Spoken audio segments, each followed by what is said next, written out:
Hey guys, nandito ako ngayon sa dati naming offices ng Manalo K9 sa San Martin, Angono.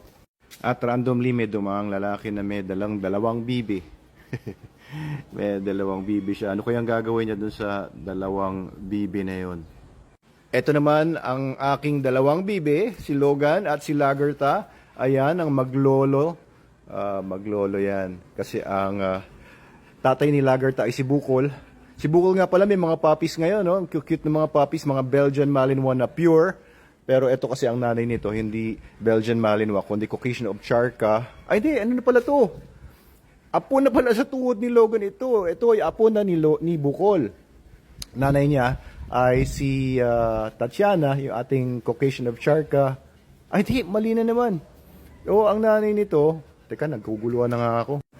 Ang nanay ni Lagerta ay Siberian Husky, si Margaret. Ang tatay niya ay si Ragnar na anak ni Bukol. Ayun, tama na yun. So, ito ang promotor ng lahat. Up here, si Logan. Ayan, si Logan, boy ko. Ang aking personal dog, family dog. Mahal na mahal namin yan. Ayan. And syempre, alaga silang pareho ng Super Dog Nutrition SDN 42, the best dog food in the multiverse. Hindi ko lang sila napapaliguan ngayon, no? Although summer, kasi sobrang healthy naman ang skin nila, eh, oh. Ayan. Ito si Lagerta. I think 1-year-old na ito ngayon. Parang ganun, o magwa 1-year-old. Ayan. Kasing laki na sila ni Logan na lolo niya sa tuhod. Kita niyo yung mata niyan. Ayan. Para sa mga nakita kay Lagerta when she was brought here, ang lit-lit niya, no? Ngayon, ganap na aso na siya.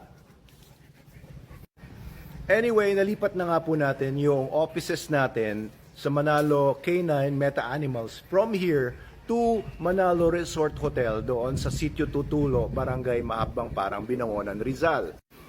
And soon din, yung ating mga kennels and breeding and dog training facilities mula sa Barangay Barangay Makamot papunta sa Barangay Mahabang Parang doon sa Manalo Resort. So ito, wala na pong tao dito. Pero pagka weekdays, nandito pa rin naman yung ating mga IT. Yung mga information technology people, silipin po natin. Ayan ang offices natin. Wala nang laman. Ayan, nag-echo-echo na. Pero eto, may aircon. Ayan, may lalagay pa natin doon sa isa sa mga hotel rooms natin, doon sa Manalo Resort Hotel. Kasi 8 rooms pa ang walang aircon doon. Eto pa pala, meron pa tayong aircon. Dito yata yung room ng mga IT. Ayun, oo. Ayan pa sila. May aircon din sila dito, pero window type lang. Dito ang dating office ng ating VP, si Sir Richard Lazaro. Ayan. Okay, so mga books na lang natira dito. Wala na yung aircon. And yung CR. Pumutok itong CR na to, yung bidet niya. Kaya tumapon yung tubig dito. Nagbaha dito ng isang beses. Walang tao. So, nagbaha talaga siya dito. Ayan, ayusin na lang natin to. Eto, i-close ko na lang ito. Para pwedeng i-open ulit yung main. And dito sa kabilang room, ayun o, wala nang tao. Internet, mga cabinets, CR. Oh, dati dito sila Miss Dang naka-office. Ayan, buo pa rin yung ating CR. Okay pa rin dito. So, binigyan ko na kayo ng tour. Baka po kasi ibenta namin to. So, this house na ginawa naming office ay for sale. Ayan, pwede nating i-for sale ito kasi wala nang ibang paggagamitan. Iniisipan namin ni Mrs. kung anong gagawin namin dito, baka patirahan namin. Pero sa ngayon, office pa rin siya, pero not for long. Labas tayo. Dito po, merong conference room. Ayan. Ayun, oh, dito sa conference room, meron pa tayong gypsum board yan. Oh. Sayang, hindi na malilipat yan. And, andito pa yung ating malaking conference table. Ayan, puro alikabok na. Yun, Manalo K9. So, marami na ring memories ang nagawa namin dito at marami mga pinag-usapang mga tungkol sa negosyo at kung ano-ano pa. Pero hindi naman ako sentimental na tao. Alam nyo ba na ang tingin ko sa mga ganitong properties ay syempre mga material things lang yan.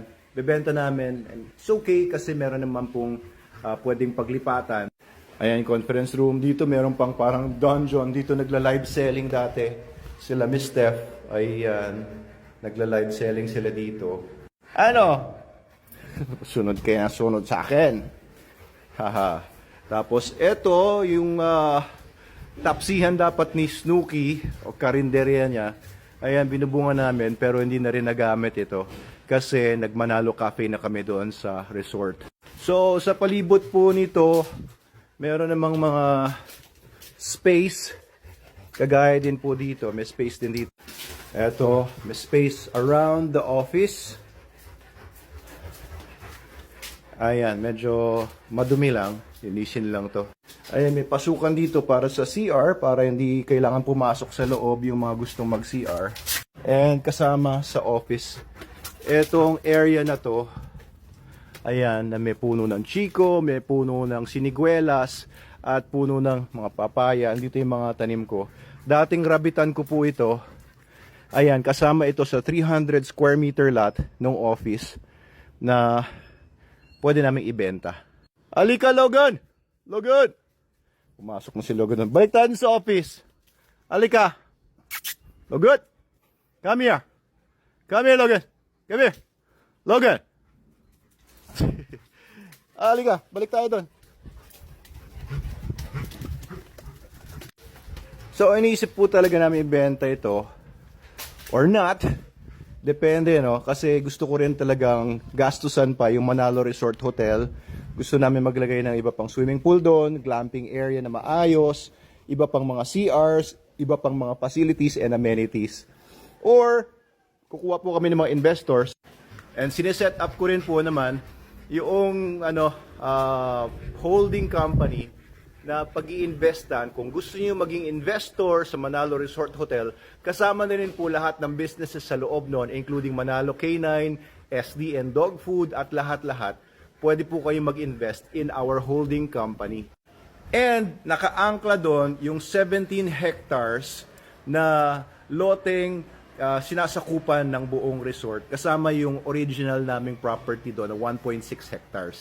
So as you know, it's a very big project. Yung dog school namin, ililipat nga namin doon sa vacant area na dating poultry houses ni Mr. Pumarada. Nandun na po lahat ng businesses namin. And we'll be developing the hotel, the resort, at kung ano-ano pa ang ang tawag doon, zip lines, maglalagay tayo ng mga rock climbing walls, maglalagay tayo ng mga iba-iba pang mga pwedeng pagkaabala ng mga tao, sangyupan, food park, maglalagay po tayo ng overlooking restaurant, at kung ano-ano pa, mga sports facilities, 17 hectares po yun, napakalaki.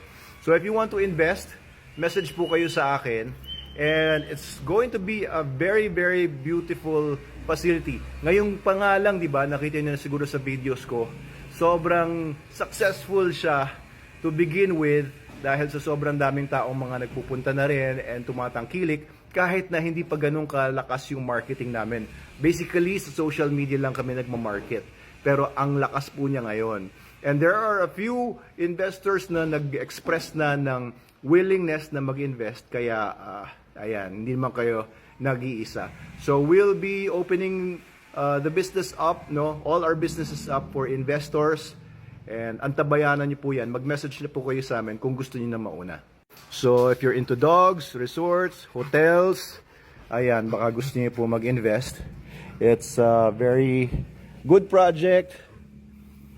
Pero etong property na ito, gusto kong ibenta.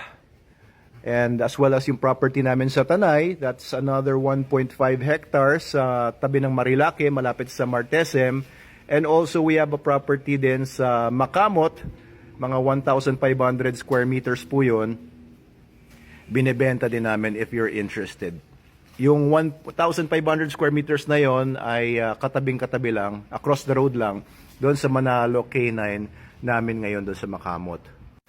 So, ayun, nagre-regroup lang talaga kami.